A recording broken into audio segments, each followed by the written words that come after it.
The scent of decay clung to everything in the Ainsworth library, a sweet, cloying perfume of dying paper and extinguished hopes. Lady Eleanor Ainsworth sat perfectly still in the worn damask chair that had once been her father's throne, her hands clasped so tightly in her lap that her knuckles were bone white against her pale skin.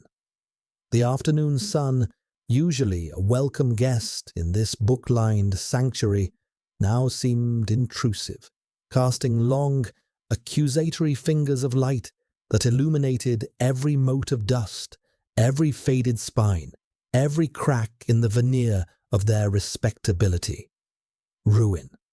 The solicitor's word, delivered with a regret that was more professional than personal, had echoed in the cavernous silence of the room for the better part of an hour. It was a simple, brutal word for such a complex and elegant collapse. Her father, a man whose heart had beat in time with the turning of pages rather than the ticking of a counting-house clock, had been a scholar, a gentleman, a collector of beautiful thoughts bound in leather. He had not, it transpired, been a man of finance. He had mortgaged the estate, then the London house, then borrowed against the ghost of a harvest that would never come, all to acquire another incunabulum, another rare folio. He had built a legacy of words and left Eleonora the bill, a staggering mountain of debt that wore the disguise of their ancient and noble name. At 24, she was an orphan, a pauper, and the sole inheritor of this magnificent, hollowed-out shell. The solicitor, Mr. Davies, a man whose face seemed permanently etched with the worries of others, had laid out her options with painstaking, grim clarity. There were two paths.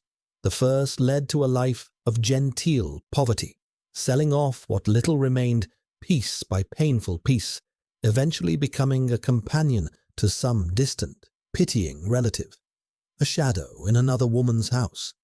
The second path was a marriage. Your cousin, Lord Ashworth, has been most proactive on your behalf, Mr. Davies had said, avoiding her gaze by shuffling papers that had already been shuffled a dozen times. He has brokered an introduction, a most advantageous one. Eleonora's heart had sunk.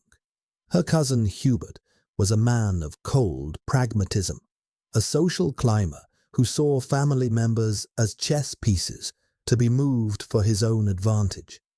Any arrangement he made would be devoid of sentiment and full of calculation. A marriage, she had repeated, the word tasting like ash in her mouth. To his Grace, the Duke of Blackwood.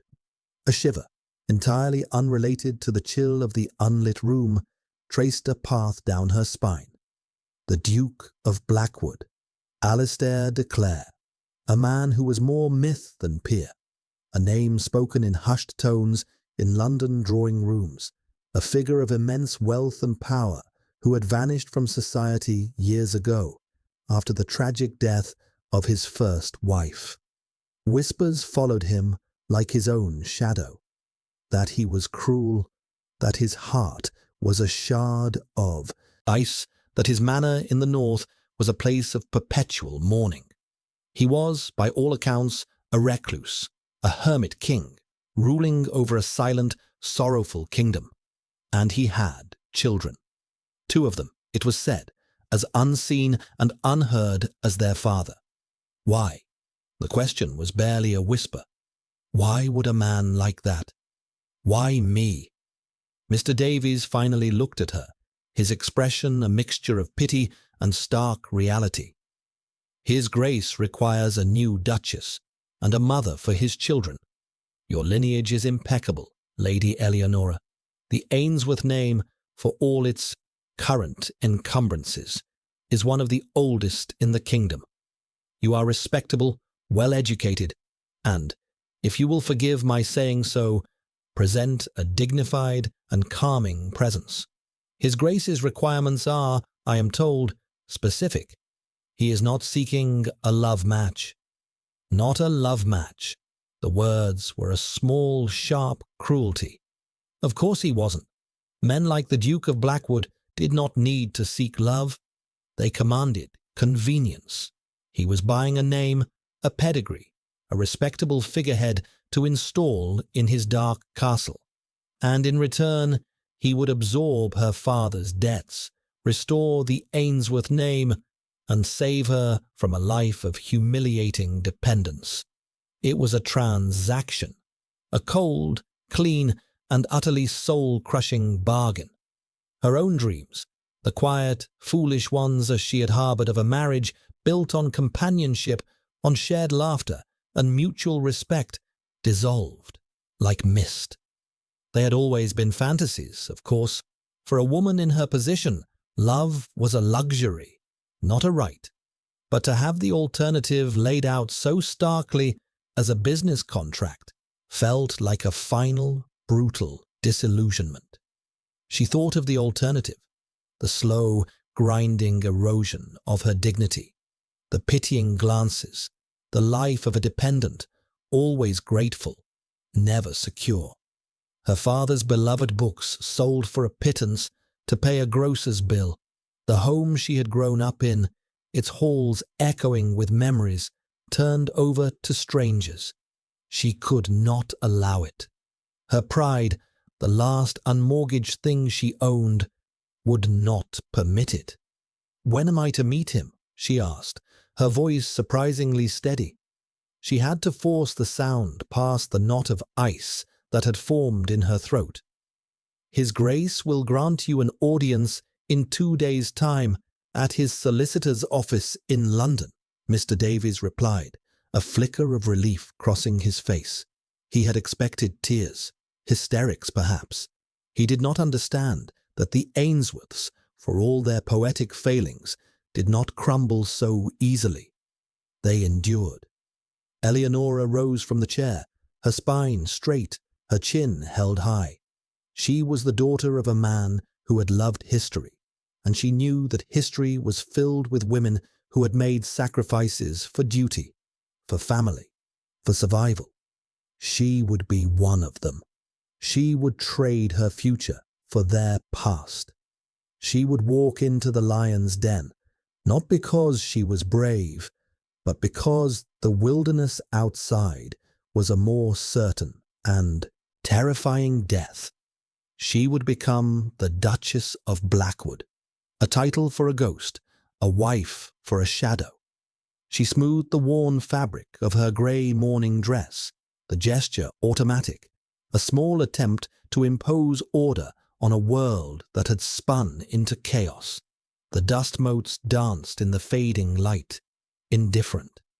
In the silence of the library, surrounded by the beautiful, ruinous legacy of her father, Eleonora Ainsworth mourned not for him, but for the girl she had been only that morning, a girl who still believed, however faintly, in the possibility of a choice. That girl was gone, and in her place stood a woman preparing for a transaction that would save her name by costing her soul. The journey to London was a blur of grey skies and the rhythmic, jolting percussion of the carriage wheels on the rutted road. Eleonora sat opposite her cousin Hubert, who had insisted on accompanying her, his presence a constant, grating reminder of the transaction she was about to finalize. He was a man of polished surfaces and hollow interiors, his satisfaction at orchestrating this advantageous match radiating from him like heat from a stove. "You must understand, Eleonora, this is a coup," he said, steepling his fingers. "The Duke of Blackwood, he could have had anyone. The fact that he has chosen you is a testament to the enduring power of our bloodline. You will restore the Ainsworth name to its proper place." Eleonora stared out at the passing fields, a patchwork of muted greens and browns under a sky the colour of slate. "He has not chosen me, Hubert. He has chosen a name on a piece of paper. I am merely the vessel that carries it. Hubert waved a dismissive hand. Semantics. The point is, you will be a duchess. You will have wealth beyond imagining. A little eccentricity on his part is a small price to pay. Eccentricity. That was the word society used to sanitize the chilling whispers about the Duke. That his first wife's death had broken something inside him. That he lived in a self-imposed prison of grief and silence. Eleonora wondered if Hubert would be so sanguine if it were his own daughter being offered up as a remedy for a madman's sorrow. She suspected not. For Hubert, this was a victory. For her, it was a surrender. The solicitor's office was in a severe-looking building in Lincoln's Inn Fields, a place that smelled of old vellum and the dry dust of sealed fates. The air was thick with the unwritten histories of countless bargains and compromises. Eleonora was led into a large, wood-panelled room dominated by a fireplace in which no fire burned. Standing before it, his back to them, was a tall, broad-shouldered figure. When he turned, the air in the room seemed to thin, to grow colder. It was him, the Duke of Blackwood. He was nothing like the dissipated, grief-stricken wraith she had half expected. He was carved from granite and winter, his face a collection of sharp angles and stark planes that gave nothing away. His hair was as black as a raven's wing, his jaw firm, but it was his eyes that held her captive. They were the color of a frozen sea, a pale, chilling grey that seemed to look right through her, assessing her not as a person, but as an object, a piece of property to be acquired. There was no warmth in them, no curiosity, only a profound and unnerving emptiness. He was dressed in immaculate, severe black, the color of his station and, it seemed, his soul. He inclined his head a fraction of an inch. It was not a bow, but a bare acknowledgment of her presence. Lady Eleonora. His voice was a low baritone, as devoid of inflection as his expression. It was the sound of a stone dropping into a deep, dark well. "Your Grace," she replied, her own voice steady despite the tremor that ran through her. She executed a perfect curtsy, a gesture of deference that felt more like a genuflection to a hostile god. The Duke's gaze flickered to Hubert, a flicker of something akin to distaste, before returning to her.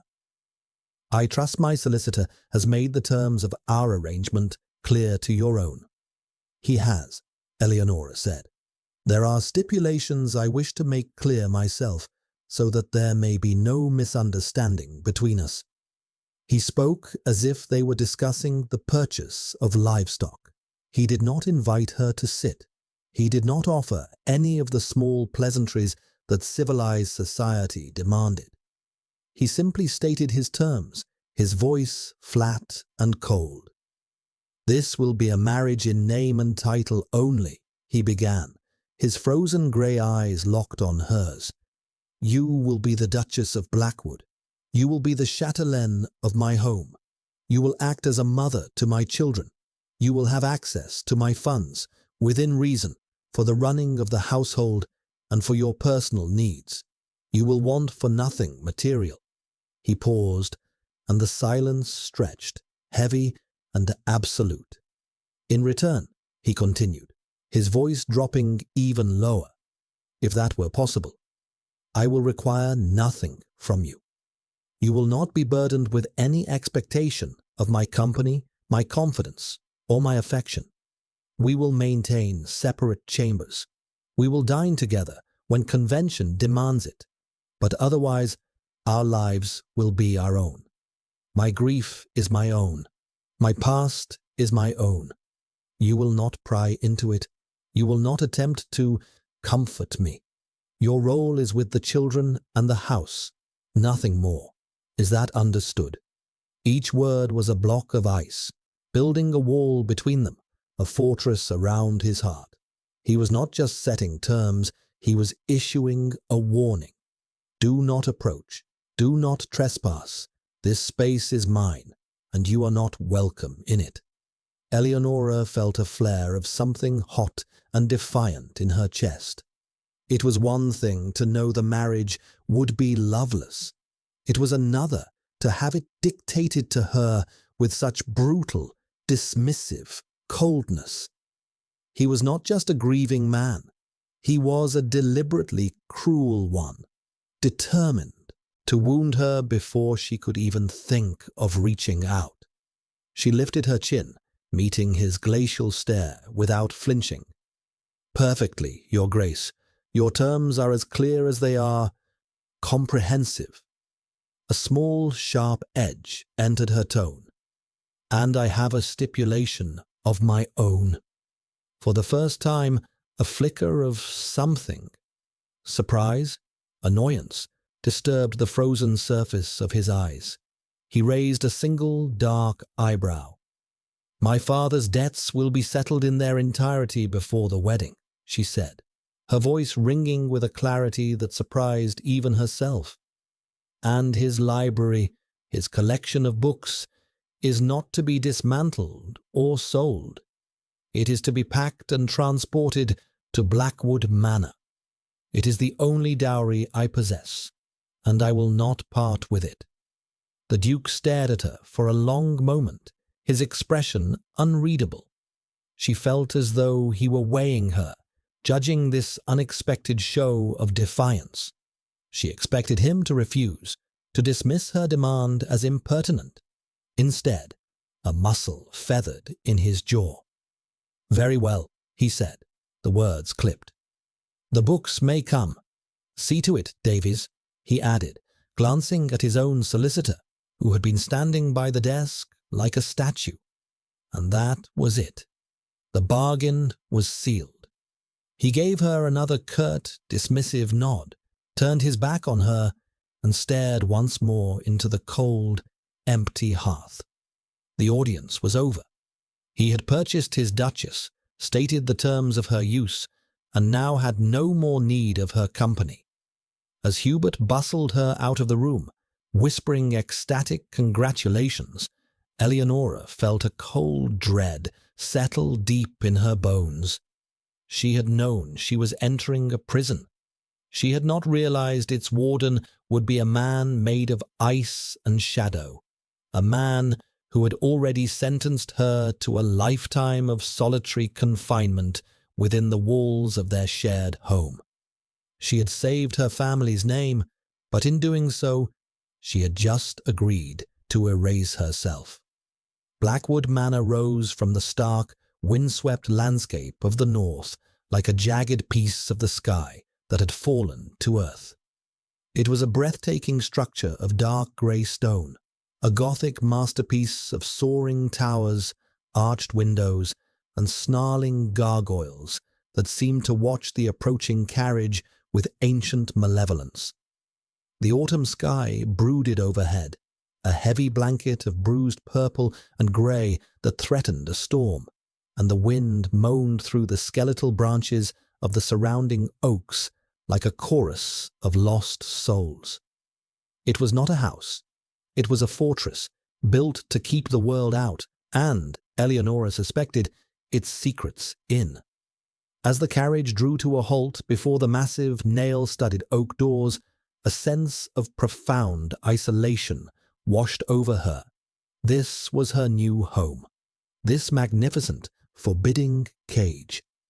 The Duke had not accompanied her from London. He had departed a day before, leaving her to make the long journey alone. A clear and deliberate statement of their separate lives from the very outset. She was not a bride arriving with her husband. She was a new employee arriving to take up a post. The great doors swung open soundlessly, revealing a cavernous great hall.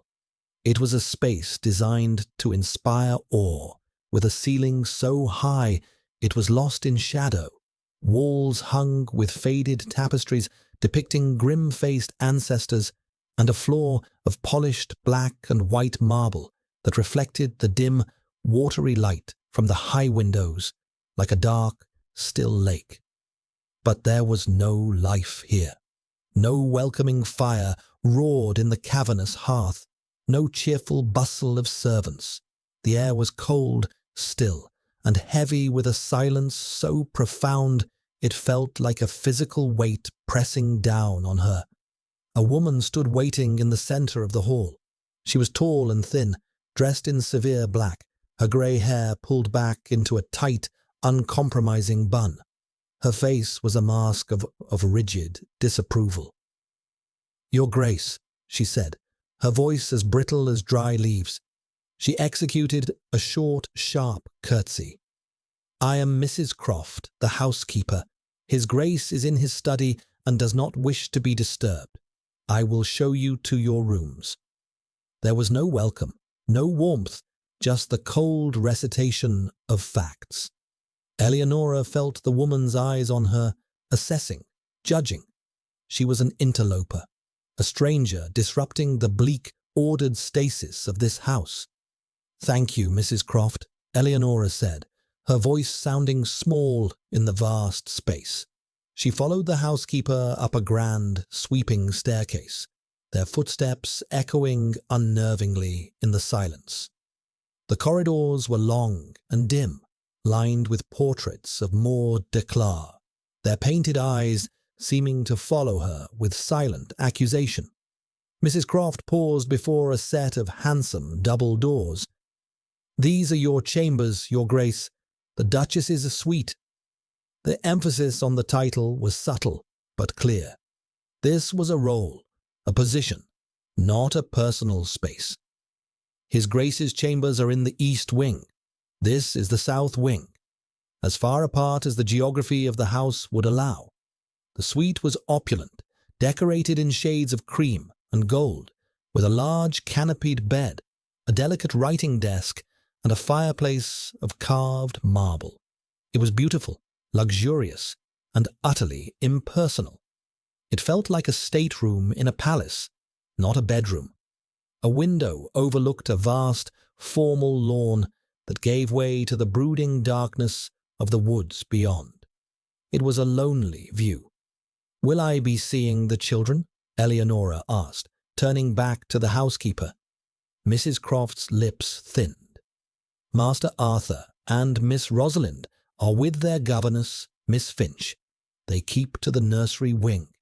They will be brought down to see you before dinner." The tone implied this was a disruption to a sacred routine. Left alone, Eleonora walked the length of her new rooms, touching the cold silk of the curtains, the smooth, polished wood of the desk. She felt like an actress who had wandered onto the wrong stage. Everything was a performance. Every person playing a part, the grieving duke, the stern housekeeper, and now the new Duchess. Her luggage arrived, including the many crates containing her father's library, a tangible piece of her old life in this strange new world. The sight of them gave her a small, anchoring comfort. Later that afternoon, there was a soft knock at her door. A young, round-faced maid entered, curtsying nervously. "Your Grace, Mrs. Croft sent me. I'm Agnes, to be your personal maid." Her eyes were wide and curious, a spark of life in this house of shadows. "Thank you, Agnes," Eleonora said, with a small smile, grateful for the girl's unguarded expression. As Agnes helped her unpack, a different knock sounded, this one more formal. Agnes opened it to reveal a tall, severe woman with a pinched face, holding the hands of two small children. Miss Finch, the governess, looked as if she perpetually smelled something unpleasant. And the children, they were like exquisite, fragile porcelain dolls. The boy, Arthur, was perhaps 7 or 8, with his father's dark hair and a pale, serious face. He stood ramrod straight, his eyes, a startlingly deep blue, fixed on a point just past Eleonora's shoulder. He did not look at her. The girl, Rosalind, was younger, maybe 5, a delicate creature with wisps of blonde hair and enormous, fearful blue eyes. She hid behind the governess's skirt, clutching it like a lifeline. Neither of them spoke. They were as silent and still as the house itself. "Master Arthur, Miss Rosalind," the governess said, her voice sharp. "Make your bows to her grace, the Duchess." Arthur executed a stiff, formal little bow. Rosalind peeked out from behind the skirt and then quickly hid again. Eleonora's heart ached for them. These were not children. They were miniatures of grief, tiny ghosts haunting their own home. She knelt down, ignoring the governess's disapproving sniff, to bring herself to their level. "Hello, Arthur." "Hello, Rosalind," she said softly. "My name is Eleonora. I am very pleased to meet you." Arthur remained silent, his gaze unwavering. Rosalind burrowed deeper into the governess's dress. "They are not accustomed to strangers," Miss Finch said, a note of grim satisfaction in her voice. "They prefer a quiet, ordered life." "All children prefer a life with a little joy in it, surely?" Eleonora replied, her voice gentle but firm as she rose. She looked at the 2 small, pale faces and saw a loneliness that mirrored her own. They were prisoners here, just as she was. Dinner that evening was an exercise in exquisite torture. It was held in a dining hall that could have seated 50, but there were only 2 places set at opposite ends of a vast, gleaming mahogany table. The Duke sat at the head, a formidable dark silhouette against the candlelight. He did not speak. He did not look at her. He ate with a detached, mechanical precision, his attention seemingly fixed on the world within his own mind. The only sounds were the clink of silver on porcelain and the soft, ghostly footsteps of the servants who moved in and out of the shadows to serve the various courses. Eleonora tried once. "The journey was uneventful. Thank you." The words fell into the silence and died unanswered. The Duke gave no sign that he had heard. The space between them was a chasm, 100 feet of polished wood and 1,000 miles of unspoken sorrow. She felt his coldness not as an absence of warmth, but as an active, pressing force, a palpable chill that seeped into her bones. She observed him from her end of the table, this strange, remote man who was now her husband. She saw the tension in his shoulders, the way his hand clenched slightly around his wine-glass. He was not at peace. He was a man at war with his own memories, and he had barricaded himself behind a wall of silence so thick that nothing and no one could get through. After the meal, he rose. "Good night, Your Grace," he said, the formal address a reinforcement of the distance between them. And then he was gone, leaving her alone at the vast table, a solitary queen in a silent, empty kingdom. She retired to her own rooms, the impersonal luxury of the Duchess's suite feeling more like a beautifully appointed cell than ever before. The only hint of her true self in the entire house was the comforting scent of old paper and leather that now faintly emanated from the stacked crates in the adjoining sitting room. She was the Duchess of Blackwood, but Eleonora Ainsworth, it seemed, existed only within the confines of those wooden boxes. And as she looked out the window at the dark, restless woods, she wondered if the children were the key. Not to the Duke's heart, she had already accepted that was a locked and barred door, but to her own survival in this cold, bleak place. The days at Blackwood Manor settled into a rigid, suffocating routine. Morning brought a solitary breakfast in her rooms. The afternoon was a stretch of empty hours to be filled. Dinner was the silent, tense ritual with the Duke. The house ran on the silent, efficient machinery of Mrs. Croft's command. Every moment accounted for, every task performed with grim precision. It was a life of perfect order and profound emptiness. Eleonora felt herself beginning to fade, to become as ghostly as the servants who flitted through the halls. The children remained distant, sealed away in the nursery wing under the watchful, joyless eye of Miss Finch. Eleonora would see them sometimes, walking sedately in the gardens, two small, somber figures holding the governess's hands, never running, never laughing.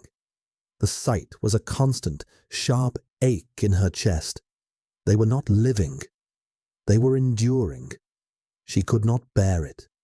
If her own life was to be a half-life, she would not stand by and watch theirs be extinguished before it had even begun.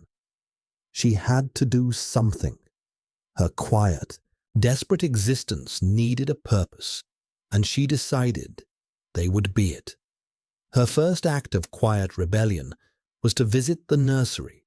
She did not send for the children, she went to them. She found them in a large, cold room, sitting at a small table while Miss Finch drilled them on Latin verbs. The air was stale with discipline. "Good morning, Miss Finch. Arthur, Rosalind," Eleonora said, her voice deliberately bright. Miss Finch looked up, startled and displeased by the intrusion. "Your Grace, we are in the middle of our lessons." "And you shall resume them shortly," Eleonora said smoothly. "I was hoping the children might show me the gardens. The sun is out for a change, and it seems a shame to waste it." Miss Finch's mouth tightened. "They have their scheduled constitutional at 2 o'clock, Your Grace. Today they will have one at 11 o'clock with me," Eleonora said, her tone leaving no room for argument. She was the Duchess.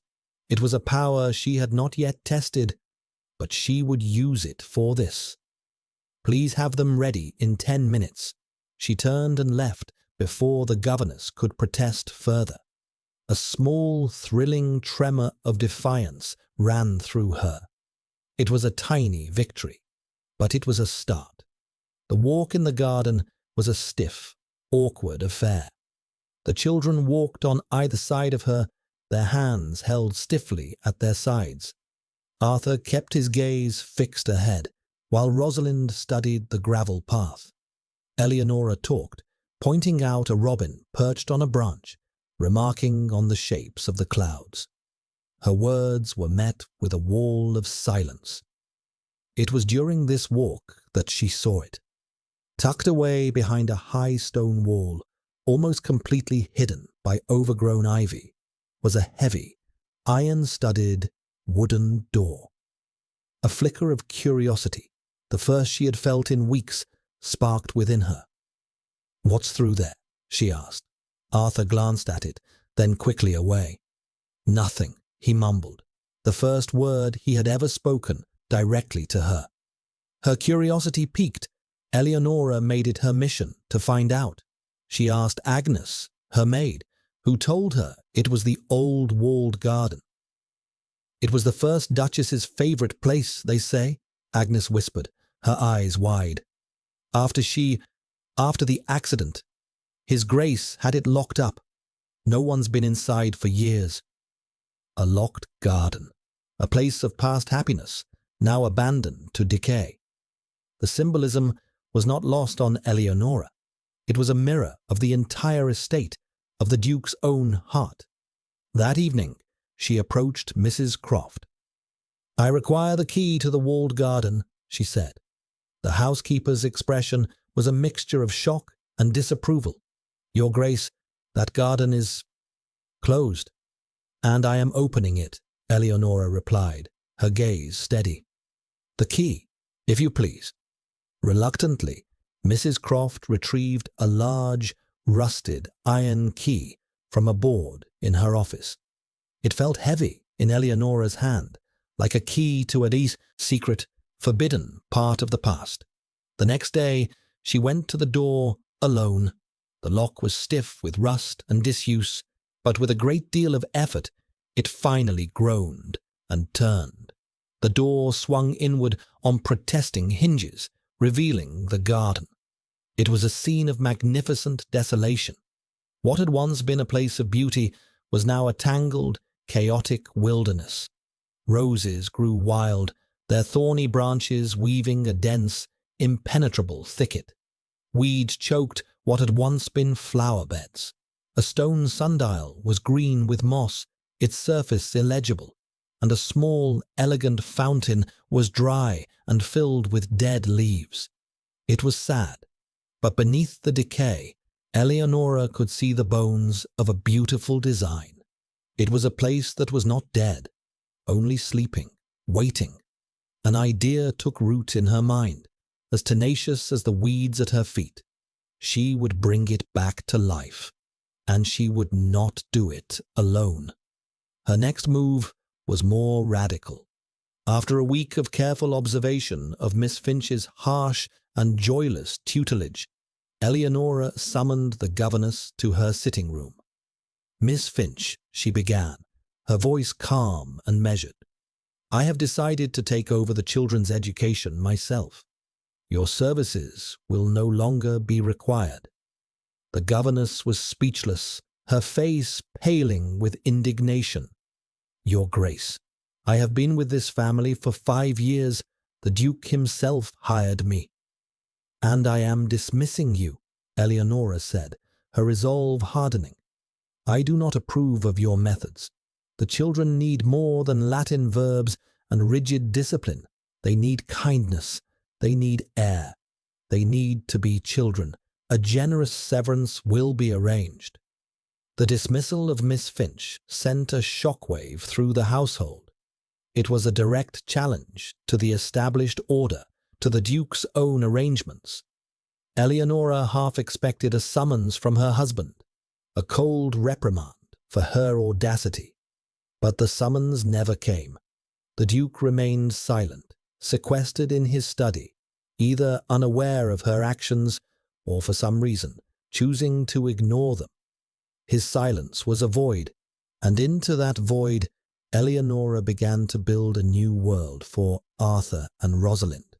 She started their new lessons not in the stuffy nursery, but in her father's library, which she had spent weeks unpacking and arranging in her sitting room. She did not begin with grammar. She opened a book of Greek myths and began to read the story of Perseus and Andromeda, her voice filling the quiet room. At first, the children sat stiffly, their faces blank, but as the tale of heroes and monsters unfolded, she saw a flicker of interest in Arthur's eyes. Rosalind, tucked into the corner of a large armchair, seemed to lean forward ever so slightly. The next day, she took them to the walled garden. She brought with her a pair of shears and some thick gloves. "This was once a very beautiful place," she told them, gesturing to the wilderness. "And it will be again.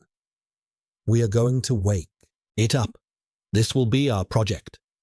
She started by clearing the ivy from the stone sundial, her hands getting scratched and dirty. Rosalind watched her, her thumb creeping into her mouth, her expression one of wide-eyed curiosity. Arthur stood back, his arms crossed, his face a mask of skepticism. "It's just weeds," he said, his second sentence to her. "It is," Eleonora agreed, not looking at him. "But underneath the weeds, the roses are still alive. They just need room to breathe. A bit like people, sometimes."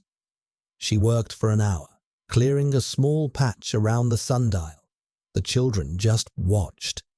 The next day, she returned and did the same.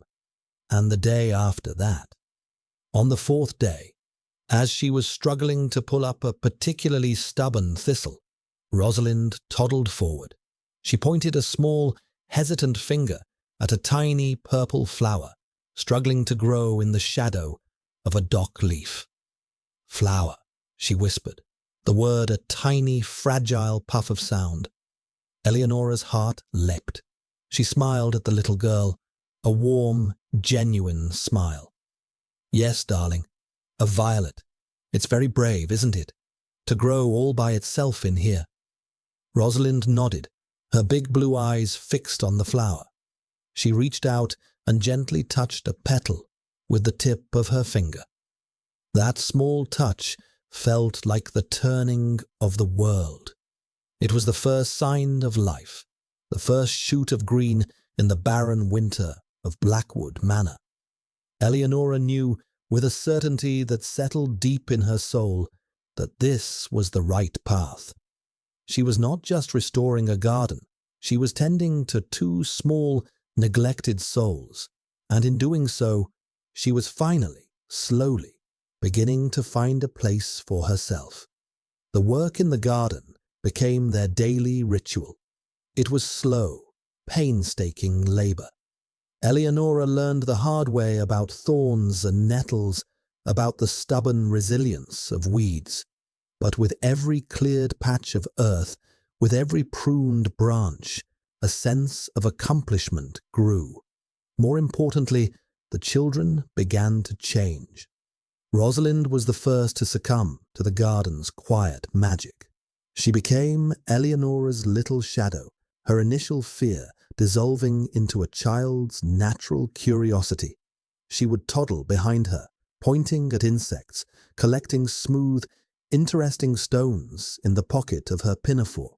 She began to chatter, her little girl voice a stream of questions and observations that filled the silence. Why is the sky blue, Elnora? Do worms have eyes? Can we plant a pink flower here? Eleonora, who had not been called by her name in what felt like a lifetime, found the sound of it on the child's lips to be the sweetest music. Arthur remained more reserved. He held himself apart, watching from a distance, his expression a careful mixture of skepticism and longing. He was his father's son, walled off and wary. Eleonora didn't push him. She would simply talk to him as she worked, telling him about the different plants, explaining why she was cutting back the old wood on the roses to encourage new growth. She treated his participation as a given, even when he offered none. Arthur, do you think we should plant lavender along this wall? The bees are very fond of it, she would say, not waiting for an answer. Or, I'll need to find a way to repair this fountain. Perhaps you might have an idea how the mechanism works. One afternoon, Eleonora was trying to trellis a climbing rose, its thorny branches heavy and unwieldy. She was struggling to hold a branch in place while tying it to the wall. Suddenly, a small hand reached out and held the branch steady. It was Arthur. He didn't look at her, his attention fixed on the rose branch, but his presence beside her was a seismic shift. "Thank you, Arthur," she said softly, her heart swelling. He just grunted in response, but he didn't pull away. From that day on, he became her silent partner. He was surprisingly strong and methodical, tackling the tougher tasks of digging out old roots or hauling away barrows of weeds. He rarely spoke, but a quiet communication grew between them, a language of shared tasks and mutual effort. Their lessons in the library also blossomed. Freed from Miss Finch's rigid curriculum, Eleonora tailored their education to their interests.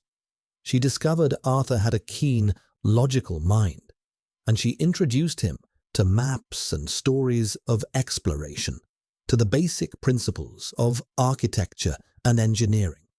For Rosalind, she filled the afternoons with fairy tales, with painting and drawing, her chubby fingers gleefully smudging charcoal and watercolors. Laughter, a sound Eleonora had never heard in Blackwood Manor, began to echo in the book-lined room. One evening, as Eleonora was putting a sleepy Rosalind to bed, The little girl threw her arms around her neck and hugged her tightly. "I love the garden," she whispered into Eleonora's shoulder. "And I love you, Eleonora." Eleonora held her breath, her eyes stinging with sudden tears. She hugged the small, warm body back, overwhelmed by a wave of pure, fierce affection.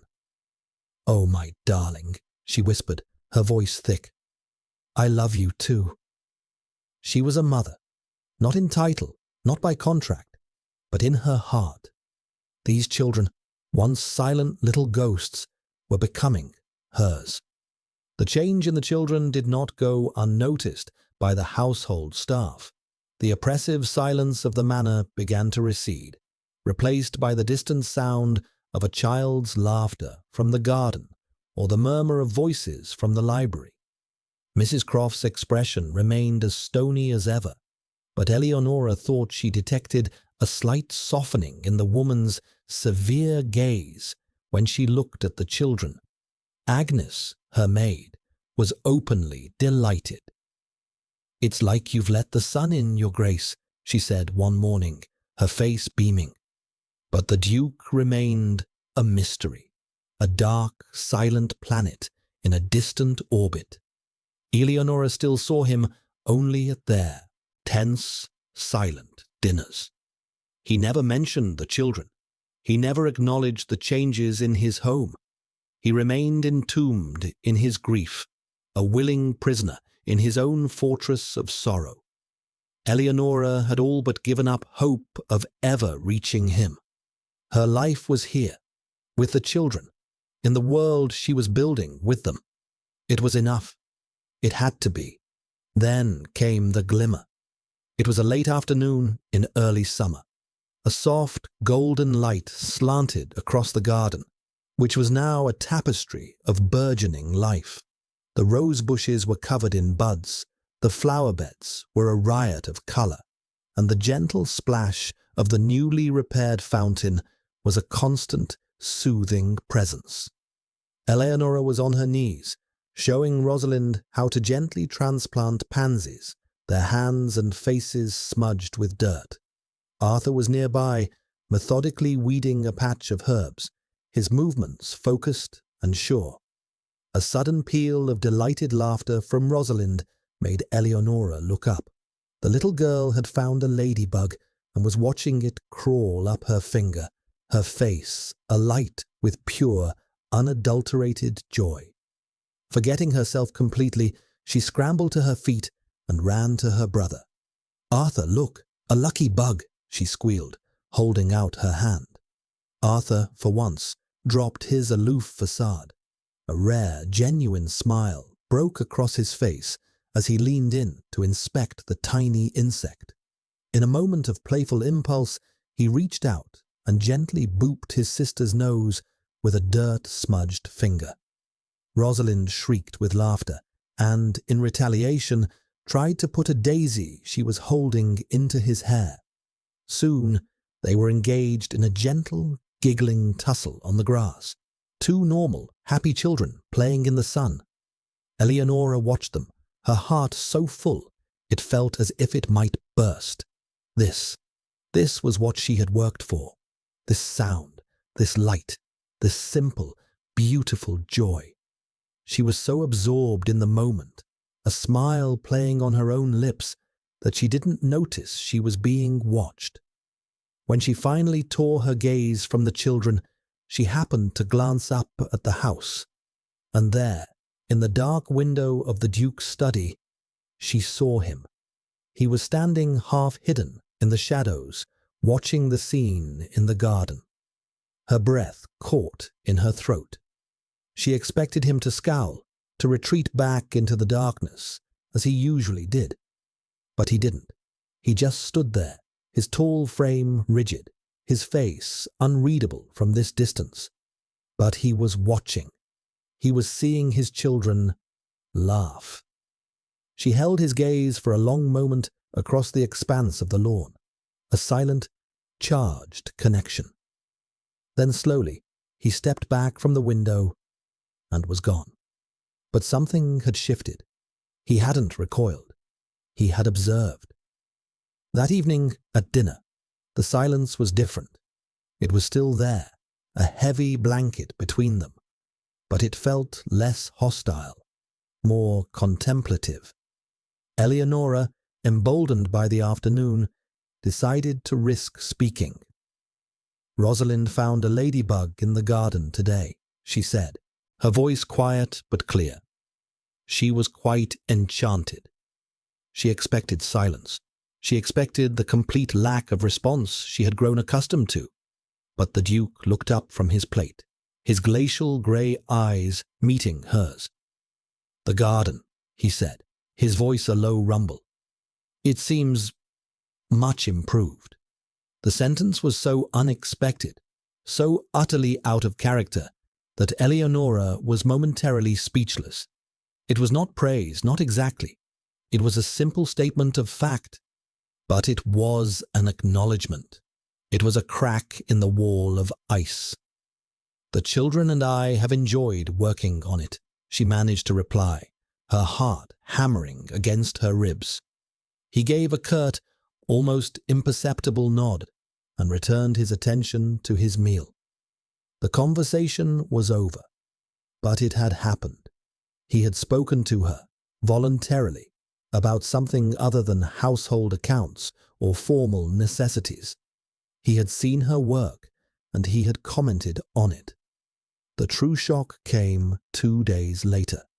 When Eleonora and the children went out to the garden after their morning lessons, they found a small collection of new tools leaning against the wall by the gate. There was a small, perfectly balanced trowel, a miniature hand fork, and a small but sturdy wheelbarrow, all clearly designed for children. There was no note, no card, no explanation, but there was no doubt in Eleonora's mind who had put them there. Rosalind squealed with delight and immediately claimed the trowel. Arthur ran his hand over the smooth wooden handle of the wheelbarrow, a look of quiet, wondering pleasure on his face. He looked up at Eleonora, his blue eyes bright with a question he didn't need to ask. Eleonora simply smiled. "It seems we have a secret benefactor," she said.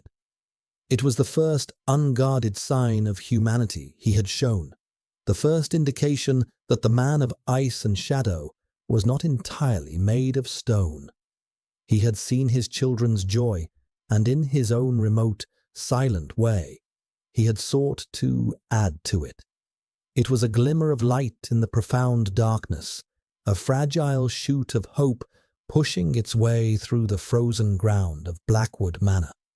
And for Eleonora, who had asked for nothing and expected less, it felt like a miracle. The fragile peace of Blackwood Manor, a peace Eleonora had so painstakingly cultivated, was shattered by the arrival of a gilded carriage and a woman who seemed to be woven from charm and venom. Lady Beatrice Maxwell, the sister of the Duke's late wife, Isabel, descended upon the manor like a perfumed whirlwind, all rustling silk and theatrical sighs. She was beautiful in a sharp, brittle way, with her late sister's fair hair and a smile that never quite reached her cold, assessing eyes. She greeted Eleonora in the great hall with an embrace that was both intimate and invasive, her lips brushing the air beside Eleonora's cheek. "My dearest girl," she cooed, her voice dripping with condescending sweetness. "You must be Eleonora. I am Beatrice. I simply had to come.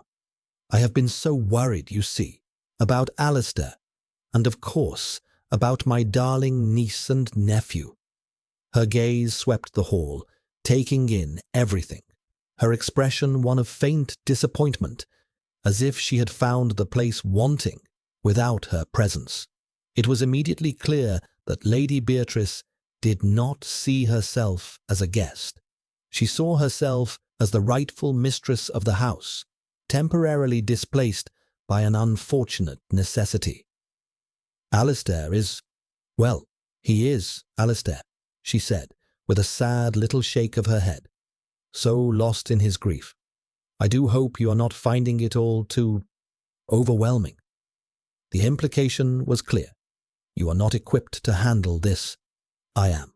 The Duke's reaction to his former sister-in-law's arrival was, as always, unreadable.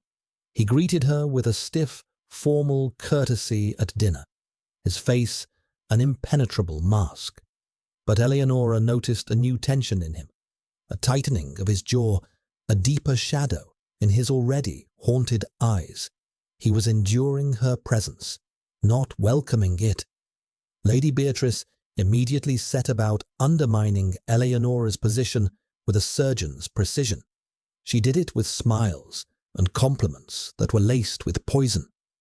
"Oh, you've been letting the children play in the dirt," she said with a tinkling laugh when she saw them coming in from the garden. "How rustic." My sister, Isabel, was always so careful about their complexions and their hands. "Rosalind, darling, your nails are a fright." She tried to win the children over with lavish gifts, an elaborate dollhouse for Rosalind, a regiment of perfectly painted tin soldiers for Arthur. The children accepted the gifts with a polite quietness that Beatrice mistook for awe, but Eleonora saw how their eyes kept straying to the garden door, to the world of freedom and life she had built with them. Beatrice constantly invoked the memory of her sister, weaving a myth of a sainted, perfect mother. "Isabel would have loved that," she would sigh. Or, "Isabel always said that Arthur had the most sensitive soul." She used her sister's memory as a weapon, a constant, glittering reminder that Eleonora was an outsider, a replacement, and an inferior one at that. The tension in the house grew thick and suffocating. The easy laughter of the children became more subdued. The servants grew more tense, caught between the authority of the new Duchess and the presumed influence of Lady Beatrice. Eleonora felt as if the light she had so carefully let it into Blackwood Manor was being systematically extinguished. She endured it with a quiet, dignified stoicism, refusing to be drawn into open conflict, but the strain was immense. The crisis, when it came, was not from Beatrice's machinations, but from a far more terrifying source. A late autumn storm rolled in, trapping them all within the manor's stone walls. The wind howled, and rain lashed against the windows. That evening, Rosalind, who had seemed a little flushed and out of sorts all day, developed a cough. By morning, she was burning with fever. Eleonora was woken by a frantic Agnes. "It's Miss Rosalind, Your Grace. She's burning up, and her breathing. It's terrible." Eleonora threw on a dressing gown and ran to the nursery wing. Rosalind was tossing and turning in her bed, her small face flushed a dangerous red, her breaths coming in shallow, rasping gasps. Arthur sat in a chair in the corner, his face pale and rigid with fear, watching his sister. "Send for Dr. Davies immediately," Eleonora commanded, her voice sharp with an authority born of terror. She sat on the edge of the bed, bathing Rosalind's forehead with a cool cloth. The child's skin was terrifyingly hot to the touch. Dr. Davies, a kind, elderly man from the village, arrived an hour later, his face grim. He examined the child, his expression growing more serious by the moment. "It's a severe inflammation of the lungs," he said gravely. "The fever is dangerously high. The next 24 hours will be critical." Lady Beatrice chose that moment to make her entrance, swathed in a silk robe, her face a mask of dramatic concern. "My poor, darling angel," she cried, rushing towards the bed. When she saw Eleonora, her concern curdled into accusation. "This is your fault," she hissed, her voice low and venomous. "Letting her run wild in that filthy, damp garden, digging in the mud like a common peasant. My sister would never have allowed it. You have made her ill." Before Eleonora could even respond, a voice, cold as the grave, cut through the air. "That is enough, Beatrice." The Duke stood in the doorway.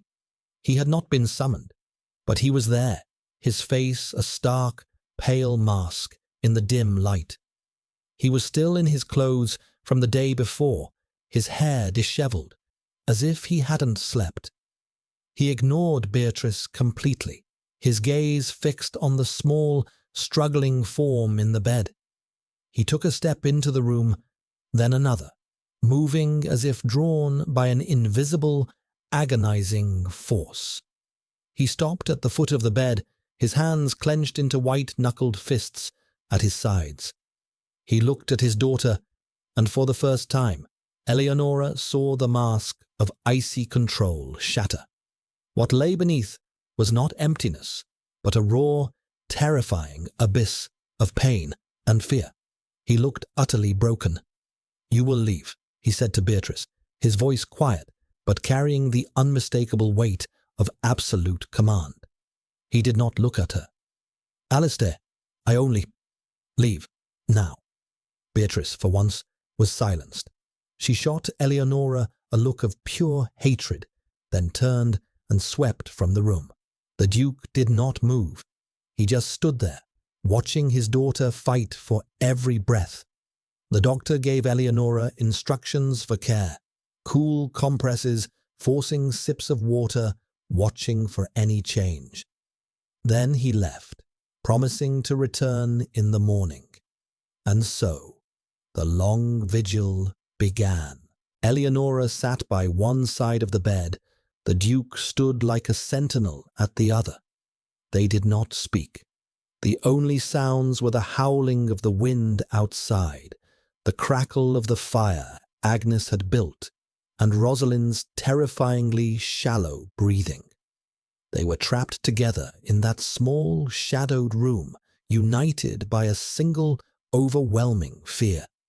The carefully constructed walls between them, the miles of polished mahogany and silent dinners, evaporated in the crucible of a child's fever. Hours passed. Eleonora worked tirelessly, her movements calm and efficient as she bathed Rosalind's face, tried to coax water between her cracked lips, and whispered soothing words she wasn't sure the child could even hear. The Duke just watched, his stillness more profound than any frantic action. He watched Eleonora. He watched her gentle hands, her calm face, her unwavering focus. He watched her care for his child with a tenderness and devotion that was absolute.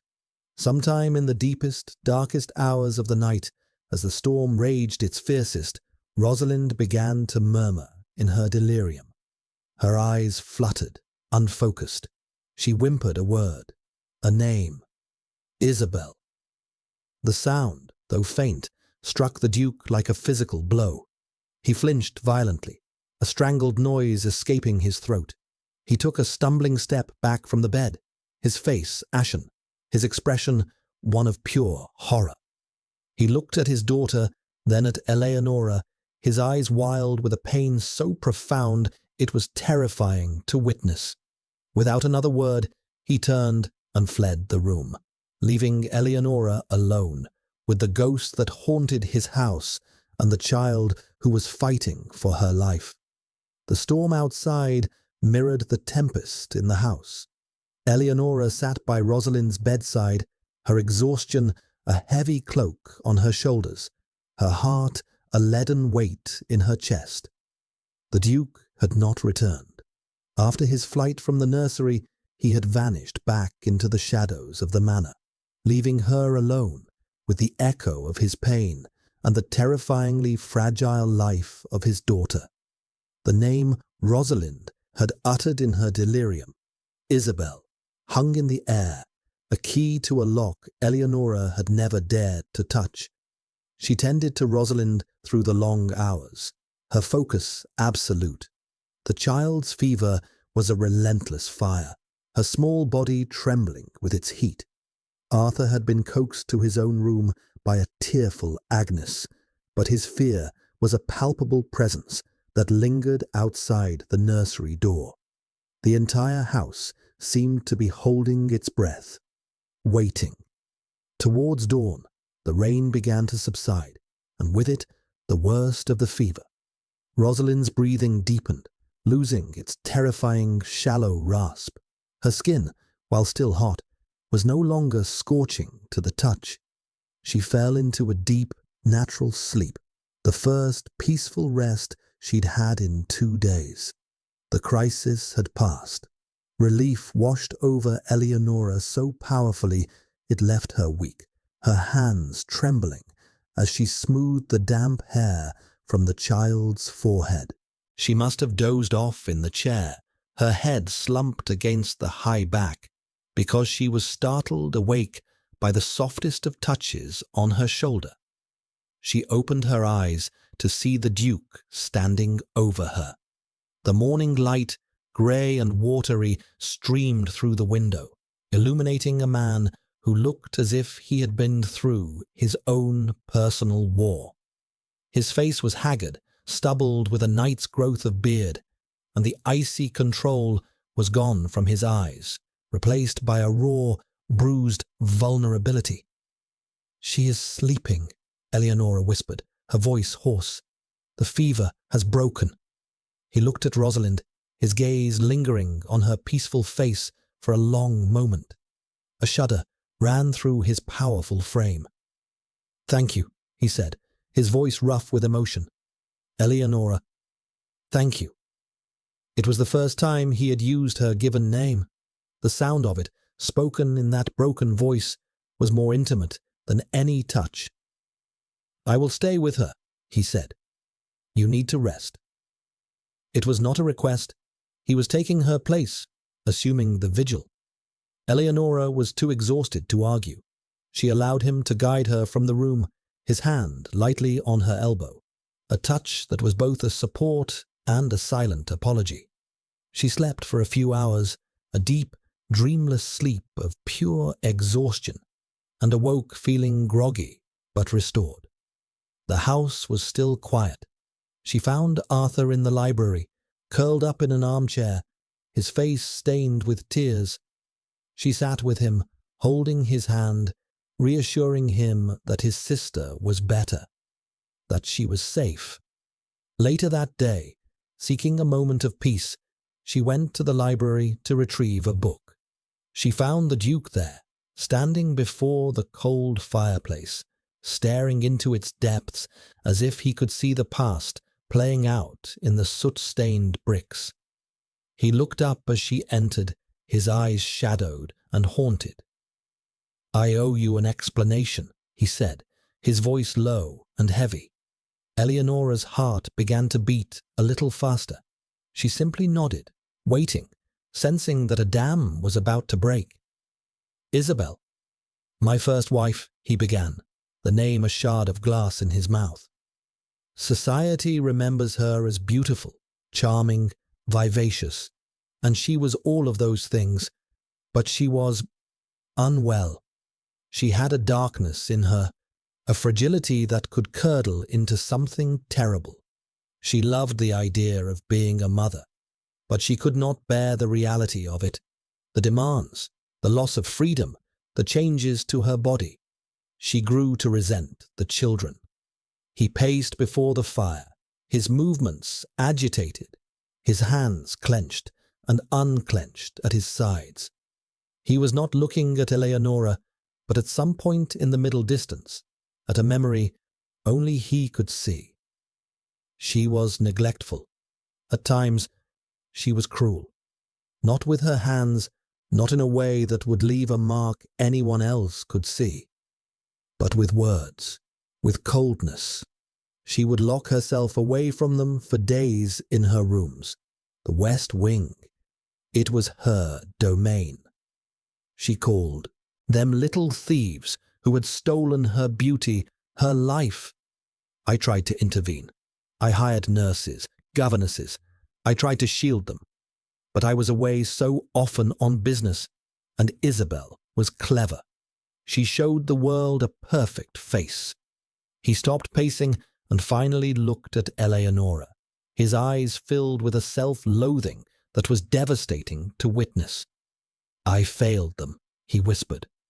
I saw what was happening, and I did not know how to stop it without destroying her, without creating a public scandal that would mar the children's lives forever.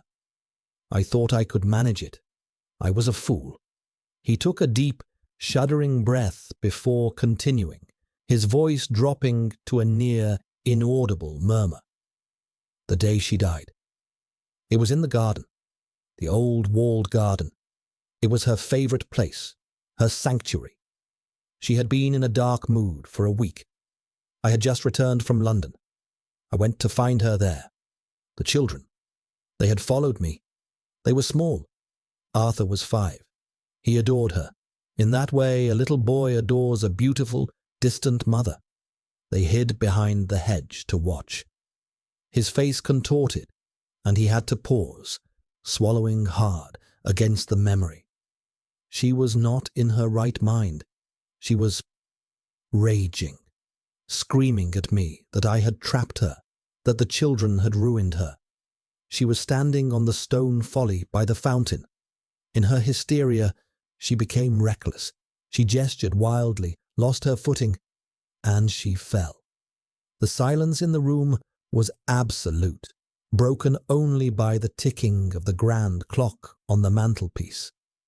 She struck her head on the stone edge of the fountain, he said, his voice utterly dead.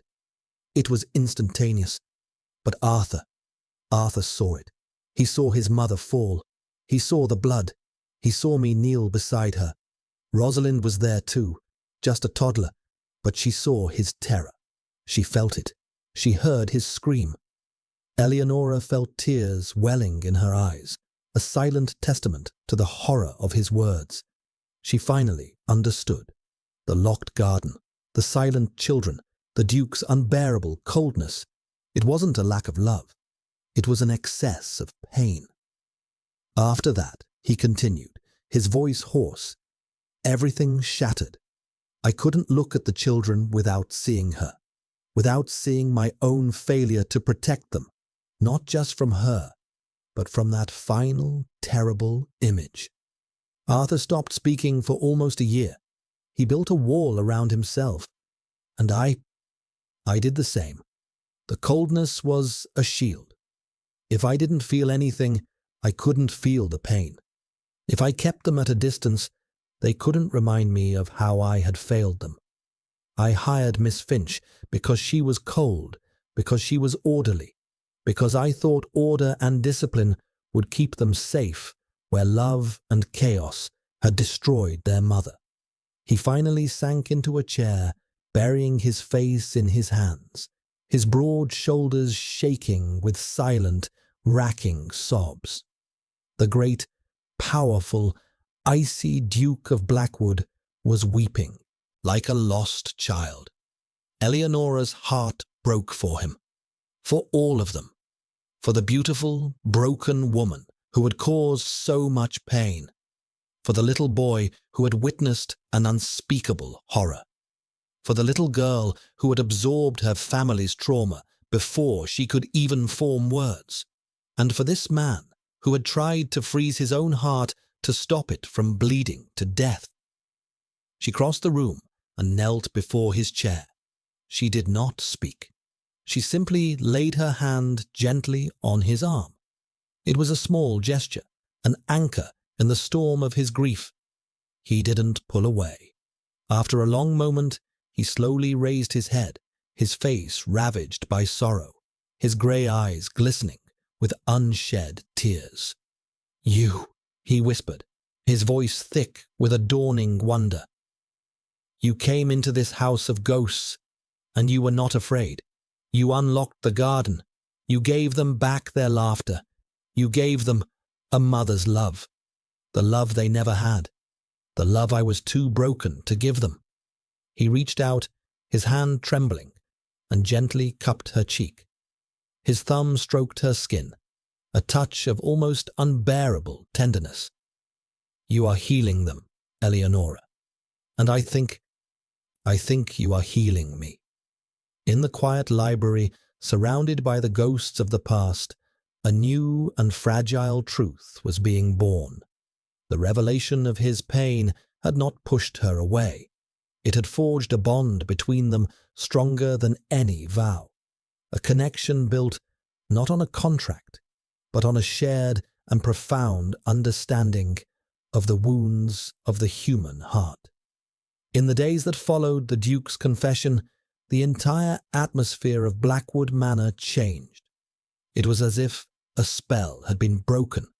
The oppressive weight that had seemed to saturate the very stones of the house began to lift, replaced by a tentative, fragile lightness.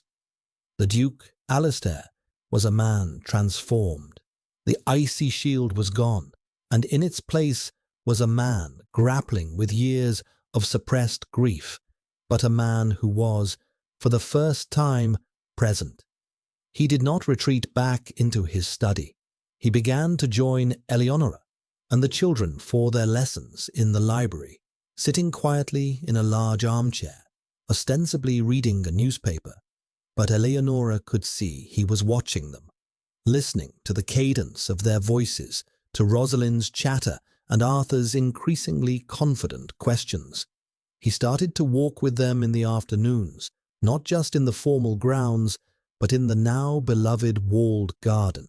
His interactions with the children were hesitant at first, awkward, and full of a painful uncertainty. He seemed unsure how to speak to them, how to bridge the chasm of years of silence and distance. But Eleonora guided him with a quiet, gentle grace. She would include him in their conversations, asking his opinion on a historical point for Arthur, or drawing his attention to a particularly vibrant flower Rosalind had discovered.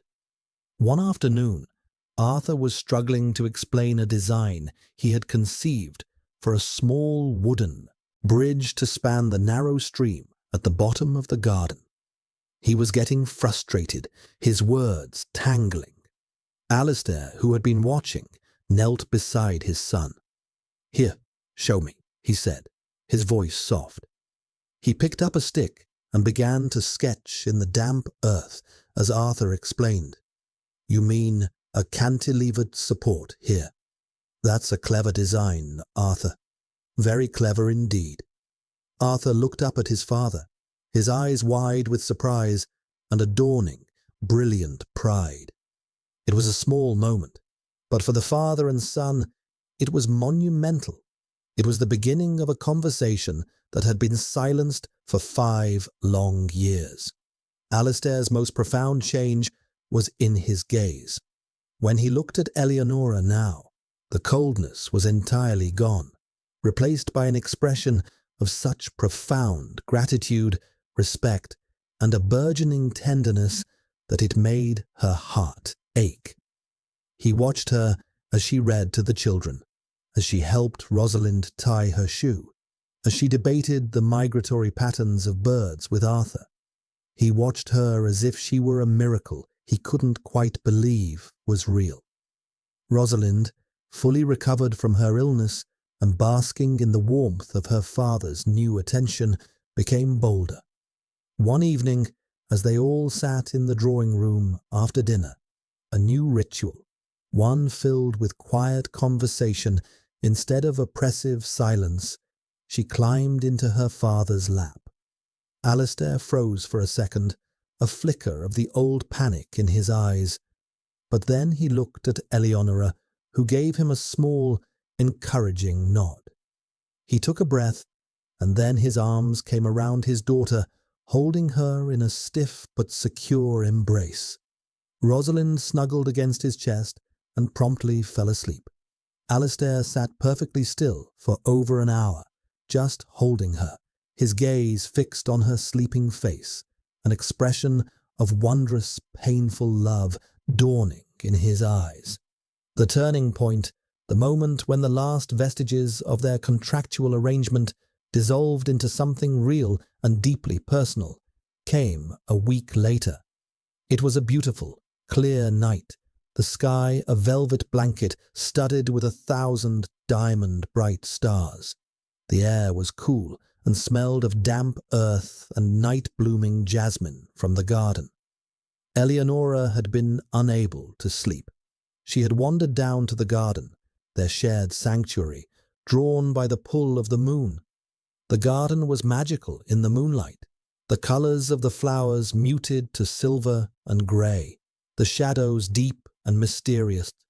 The soft splash of the fountain was the only sound. She was standing by the stone folly, the place where Isabel had fallen, tracing the mossy patterns on the stone, when she heard footsteps on the gravel path behind her. She turned to see Alistair approaching, a dark silhouette against the moonlit lawn. "I thought I might find you here," he said, his voice a low murmur. He came to stand beside her, not too close, but near enough that she could feel the warmth radiating from him. They stood in a comfortable silence for a long moment, looking at the sleeping garden. "I used to hate this place," he said quietly. "After she died, I couldn't bear to even look at the wall. It was a tomb, a monument to my failure." He turned to face her, his features softened by the silvery light. "You have turned it into a paradise. You have taken the place of our greatest pain and made it the source of our greatest joy. How did you do that, Eleonora?" "I only saw what was already there," she replied softly. "The roses were still alive. They just needed tending." His gaze was intense, searching. "Like my children," he whispered. "Like me."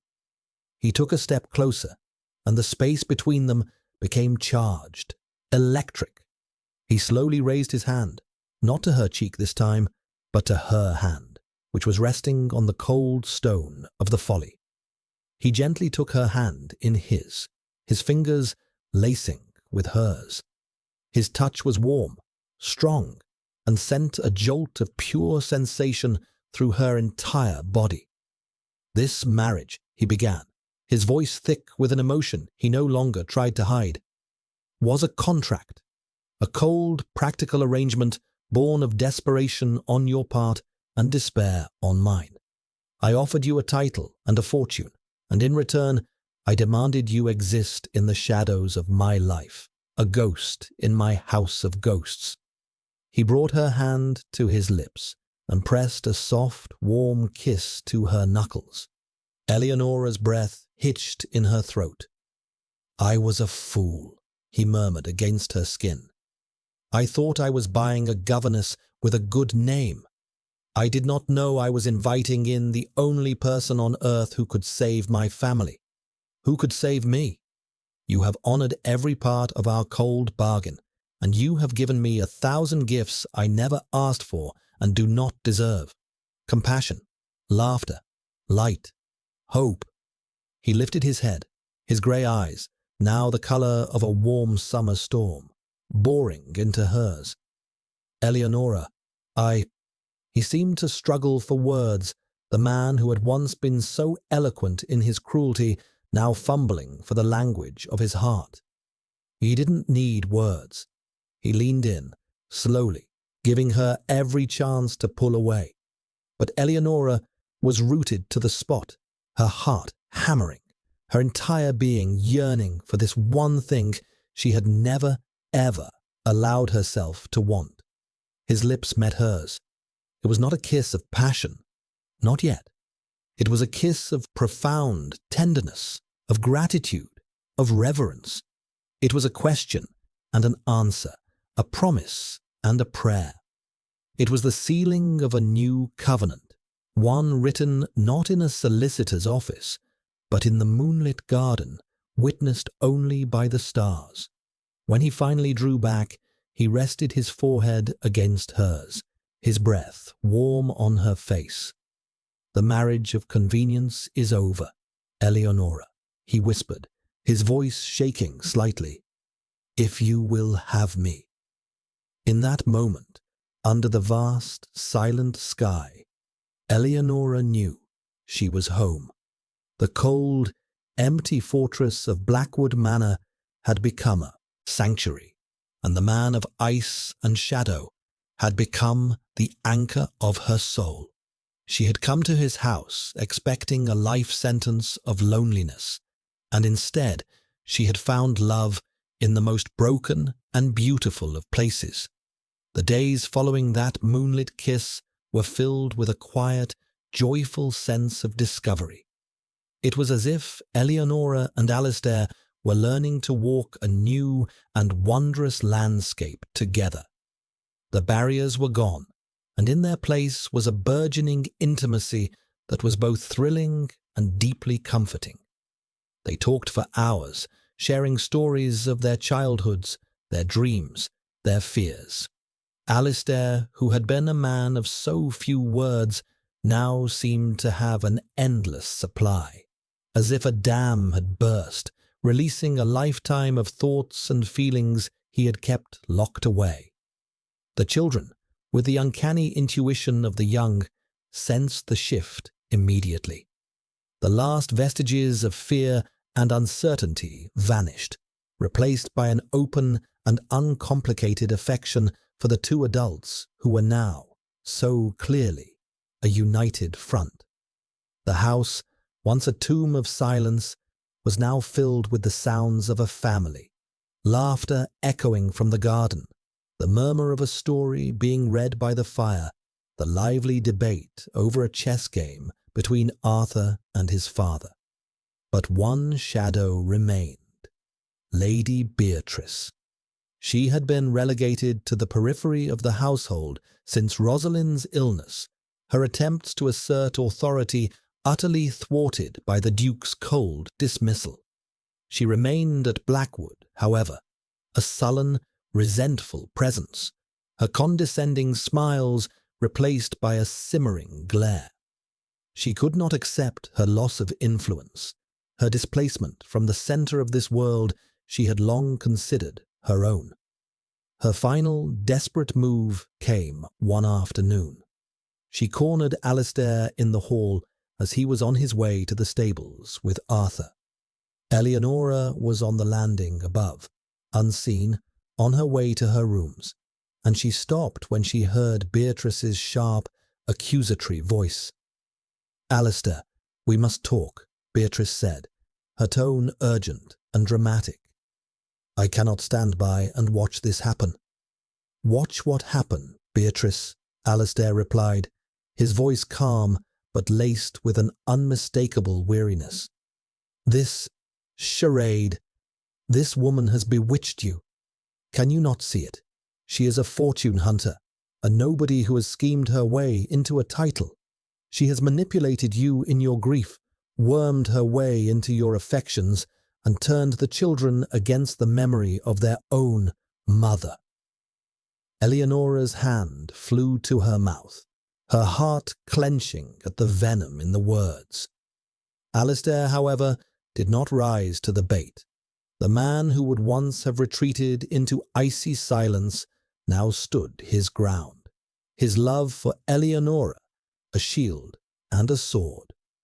"The only person who has turned anyone against Isabel's memory is you, Beatrice," he said, his voice quiet, but with a steely edge that cut through her histrionics.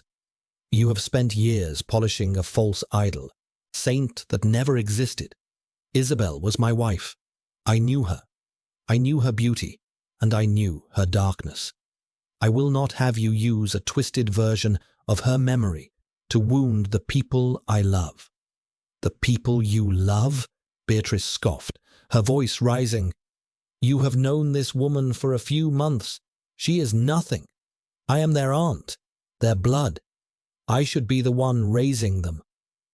"And you would raise them in the same shadow of instability and resentment that their mother did," Alistair retorted, his voice hardening with a quiet fury. "No, that will not happen. Eleonora is not this woman. She is my wife. She is the Duchess of Blackwood, and she is more of a mother to my children in the few months she has been here than Isabel was in her entire life. She has given them a gift you could never comprehend: unconditional love. She has brought light and life back into this family. She is not a usurper. She is its salvation. He took a step closer to her, his height and presence suddenly seeming immense, formidable. Your visit is over, Beatrice. You will pack your things and be gone by morning. You are no longer welcome in this house. Beatrice stared at him, her mouth agape, her face a mask of disbelief and rage. She had played her final card and lost spectacularly. Without another word, she turned on her heel and swept away, her facade of charm finally and irrevocably shattered. Alistair stood for a moment, taking a deep breath. Then he looked up and saw Eleonora on the landing. Their eyes met, and in his gaze she saw everything: his unwavering loyalty, his fierce protection, his deep and abiding love. Later that evening, he came to her rooms. She was sitting at her writing desk, but she hadn't written a word, her mind still replaying the scene in the hall. He didn't knock. He simply entered, closing the door softly behind him. The fire was lit, casting a warm, flickering glow over the room, over the shelves that now held her father's books, over the two of them. He came to stand behind her chair, his hands resting gently on her shoulders. "I am sorry you had to hear that," he said quietly. "I am not," she replied, leaning her head back against his hand. "I am glad." He was silent for a moment, his thumbs gently stroking her shoulders. Then he moved around the chair and knelt before her, taking both of her hands in his. He looked up at her, his face serious, his grey eyes luminous in the firelight. "Eleonora," he began, his voice low and earnest, "when I asked you to marry me, it was the most selfish act of my life. I needed to solve a problem. I needed a respectable woman to bear my title and manage my household. I did not consider your happiness, your feelings, your life. I offered you a gilded cage." He reached into his coat pocket and withdrew a small, dark, velvet box. He opened it. Inside, nestled on a bed of faded silk, was a locket. It was heavy gold, intricately carved with the De Clare crest, and it hung from a thick, beautiful chain. It shone with the soft, deep luster of old, treasured gold. "This was my mother's," he said, his voice thick with emotion. "It is the traditional locket of the Duchesses of Blackwood. I should have given it to you on our wedding day, but on that day, I was not giving you my heart. I was only giving you my name." He carefully removed the locket from the box. "Our marriage of convenience is over. The contract is void, but I find that I cannot bear the thought of a life without you. I am asking you now, not as a duke making a proposition, but as a man who is hopelessly, completely in love with you. Eleonora Ainsworth, will you do me the profound honor of being my wife, in truth, in every way that matters? Will you be my partner, my confidant, my love, for all the days of our lives?" Tears streamed freely down Eleonora's cheeks, but they were tears of pure, unadulterated joy. Her heart, which had been so carefully guarded for so long, felt as if it were overflowing.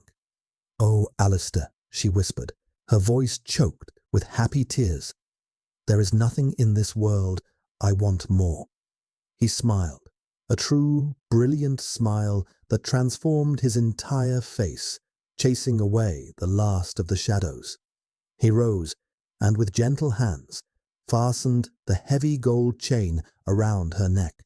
The locket settled against her skin, its metal cool and then quickly warm. It felt like an anchor, a promise, a symbol of a love that had been forged in darkness and had emerged, impossibly, into the light. "I love you, Eleonora," he said, his voice full of a wonder that matched her own. "I think I started loving you the day you decided to dismiss Miss Finch, even if I was too blind and stubborn to see it."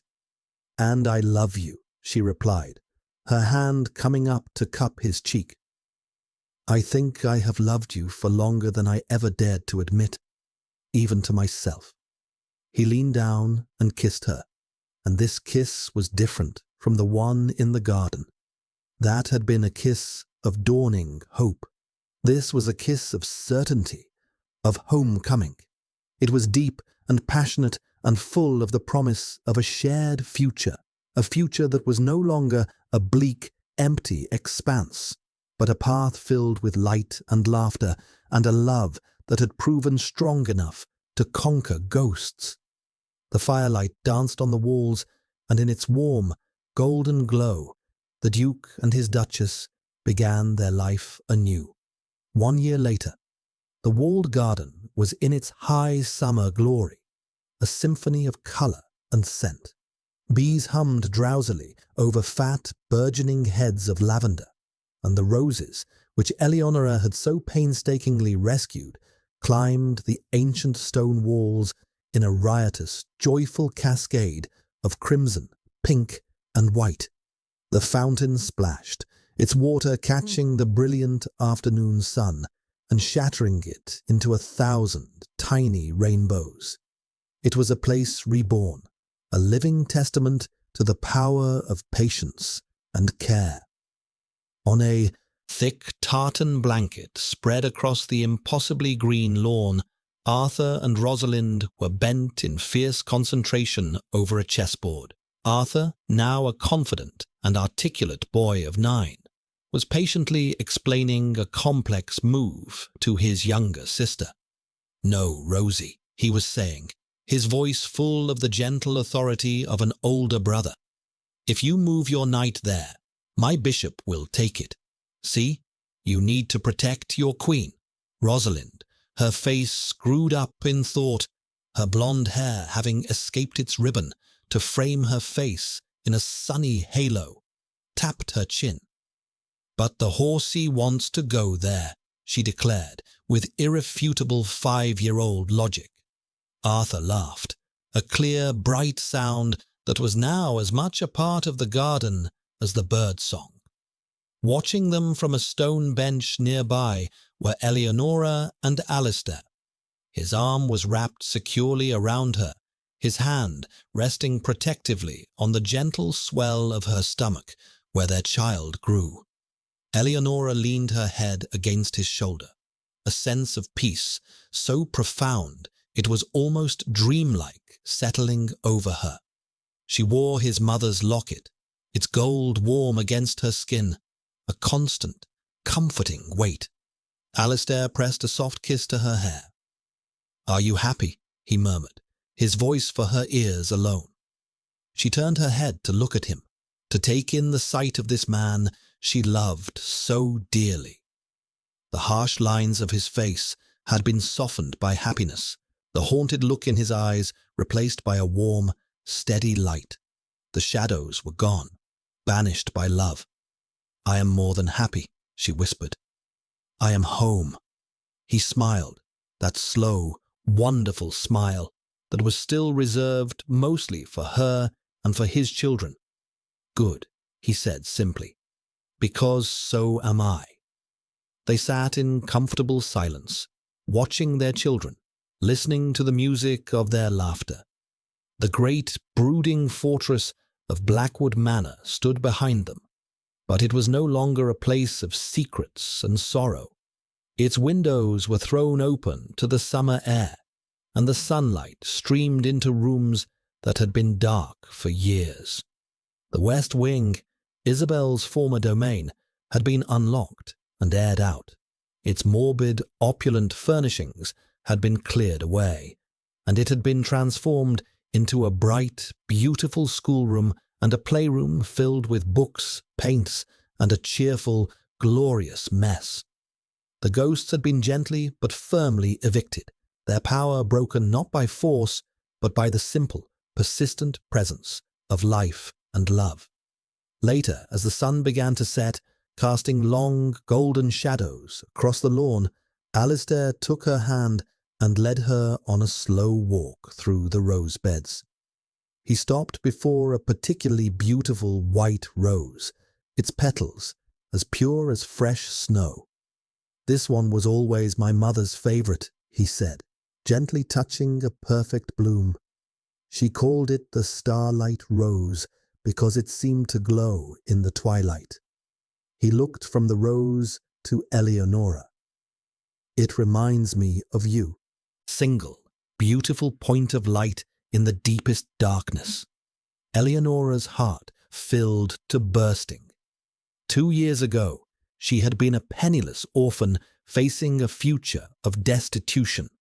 She had agreed to a cold, loveless bargain, a marriage of convenience that promised security at the cost of her soul. She had come to a house of sorrow, to a man made of ice, and to children who were like fragile ghosts.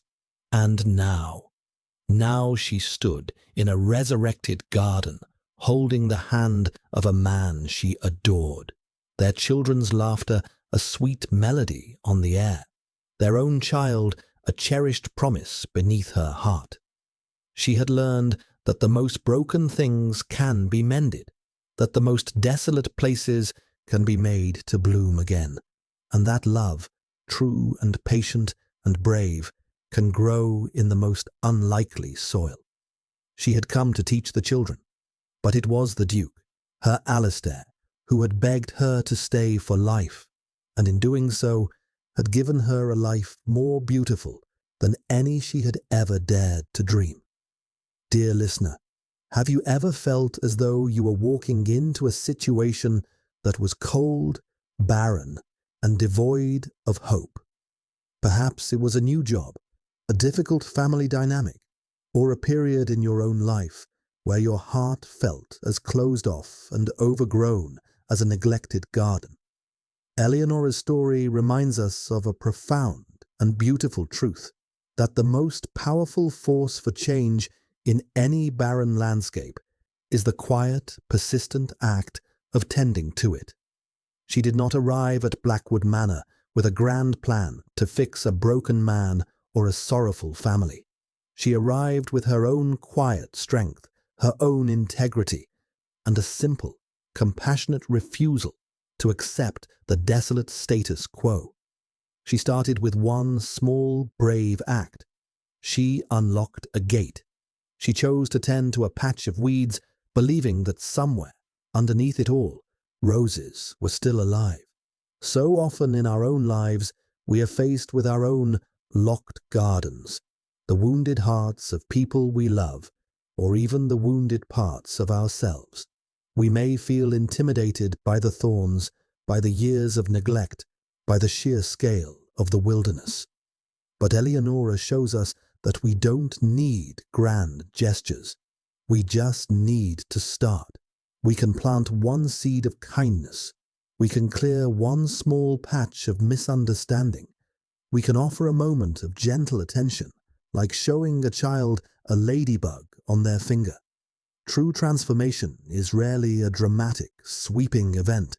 It is the slow, steady accumulation of small, loving actions. It is the patience to wait for a withdrawn heart to open. It is the courage to bring light into a dark room, even if it's just the flicker of a single candle. It is the faith to believe in the life that is waiting to bloom, even when all you can see are thorns. So, the next time you face a situation that feels cold and hopeless, remember the Duchess of Blackwood. Remember that your quiet compassion, your steady presence, and your refusal to give up on the promise of life can be the very things that let the sun in. You have the power to tend the garden, and you might just find that in healing the world around you, you also beautifully and profoundly heal yourself. Thank you for listening. If this story touched your heart, please consider liking, subscribing, and sharing it with someone who might need a reminder that even after the longest winter, spring will always come.